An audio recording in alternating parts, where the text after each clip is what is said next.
Now, a few weeks back, I talked to you guys about how to make stress your bitch. That's right, it's how to take stress and make it benefit you. Basically, becoming resilient to stress and resistant to stress, all right?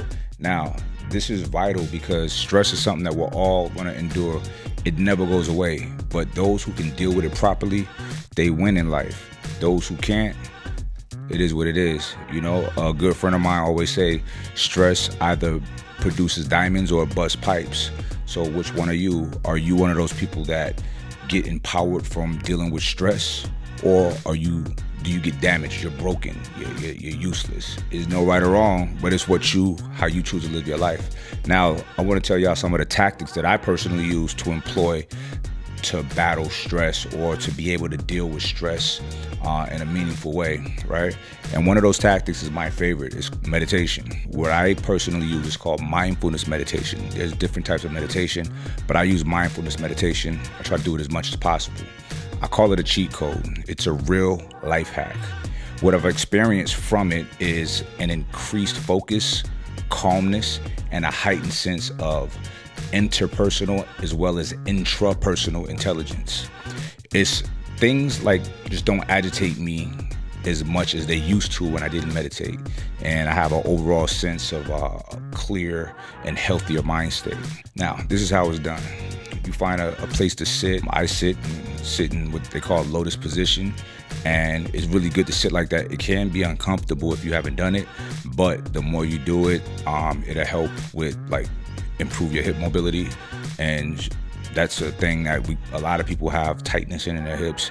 So it helps with that mobility and flexibility. So I set a timer on my phone, anywhere from 5 to 15 minutes, depending on how much time I have to meditate at the time. Close your eyes, or you could keep them open. I usually close mine, but it doesn't matter. But if you do open your eyes, you want to find a focal point and just focus on that. Breathe.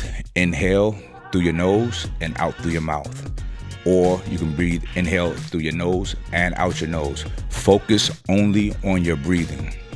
It's not a time to think of deep thoughts, philosophical ideas. It's not a time for any of that. It's a time to block out all thoughts. This is very difficult to do. You got to quiet your mind. When thoughts pop up, you push them out. That precise action is the exercise. The more you do it, the less thoughts will try to pop up. This is the act of mastering one's own mind and thoughts. Now, another topic is cold showers or ice baths. If you've never taken a cold shower, the first time you do it, you'll probably feel like you're hyperventilating. It's very alarming the first couple times you do it. That's literally what happened to me, but there's many physical benefits to cold showers and ice baths. I haven't done an ice bath yet, but I have been doing cold showers. The one most notable is the anti-inflammatory that comes from it. In terms of making one resilient to stress and pain, it's pretty obvious because that's painful and stressful to get into an ice bath. You're intentionally putting yourself in a stressful situation. As long as it's productive, that creates mental and physical toughness. You become comfortable being uncomfortable. And I swear by this because in life, you will be tested. You don't want people who look up to you for strength and leadership or guidance to be let down with the weak, easily broken version of their leader. These tactics that I'm sharing with you are exercises for you to conduct daily, on your own, without an audience. It's just like training for a sport. The hard work is done in the gym, in private. You get recognized in the arena when you make the winning look easy and effortlessly. However, winning at life is far more glorious than winning a game. Another tactic, which should be easy for some of y'all, is strengthening the body and conditioning the body. This, in my opinion, is a very, very easy way to make one resilient to stress and pain. The side effects of a strong, fit body is physical beauty. A strong body can also give the perception of a strong mind. It's not always the case, unfortunately. However, that's how one can be perceived, and perception is reality in initial dealings. The things that you want to do on the regular is who you are. If you are disciplined in training the body, increasing endurance, strengthening your muscles, you're a disciplined and consistent person. It also brings confidence. Confidence is the common denominator among successful people. No one will follow a leader that has no confidence. A strong and healthy body is an indicator of a solid person. It indicates that you care about yourself. Chances are, when you take care of yourself, you most likely take care of others. Now, a sculpted body is not the end all, and there are individuals with big muscles, but the combination of this with other attributes and tactics that I'm speaking of will have you align with being that powerful, honorable, reliable person that we're all talking about. The next tactic that I think is the most important is strengthening the mind. And how do we do that? We do that by reading, meditating, engaging in meaningful discourse, learn, seek knowledge, seek wisdom, develop understanding. Our brains are infinitely powerful. Scientists know more about the cosmos than they do about the human mind. But one thing that is known is neuroplasticity. That's just a fancy way of saying our habits and actions are who we are. And our actions and habits can change. And that's when we change. If you don't use your brain, it becomes weak like an unused muscle. When you use it on a regular basis and engage in rigorous thoughts, discussions, learning, and tasks, it has to adapt to being strong, sharp, and powerful. Listen, you use it or lose it, literally. I've had dreams of developing a product to help with cognitive functioning, to help with synapses firing faster and more rapidly, increase memory. That's how Mental Jewels was developed. My baby bro, Sean Torbati, he helped me formulate this and make this a reality. And I couldn't be more proud to have brought such an important product to the market. When I take it coupled with meditation, I feel like a mastermind. I feel the world is in slow motion and I'm moving at whatever pace I choose. Now, the next tactic, which is very important as well, is fasting and intermittent fasting. And those that know me, y'all know that I've been doing 1 meal a day for about 3 years. Now, sometimes I do eat twice a day, but for the most part, I am primed to eat 1 meal a day. I don't preach this to people, I just say try it. What I do preach is intermittent fasting.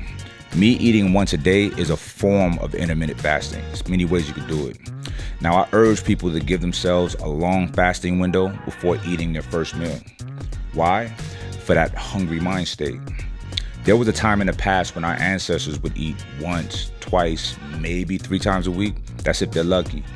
We ate when we could find food. We had to hunt and forage for food, and nobody's motivated to go on a hunt on a full stomach. Now, a full stomach puts you in a relaxed, accomplished mind state and disposition, and that's for good reason. When the stomach is empty, we have a heightened sense of awareness and alertness. We have a hungry mind state. Now, we live in a time of relative opulence, and there's food-like substance everywhere. Everywhere you turn, you can find something to eat. It wasn't always like that. This is why so many people are obese and overweight. The numbers of people in America dying from cardiac disease and diabetes are staggering. And this is all because of overeating. Now, I'm not diving into obesity right now, but fasting is a tactic used by many doctors like Dr. Jason Fung to reverse diabetes in patients, cure cardiac issues, and help people jumpstart to a healthier way of life.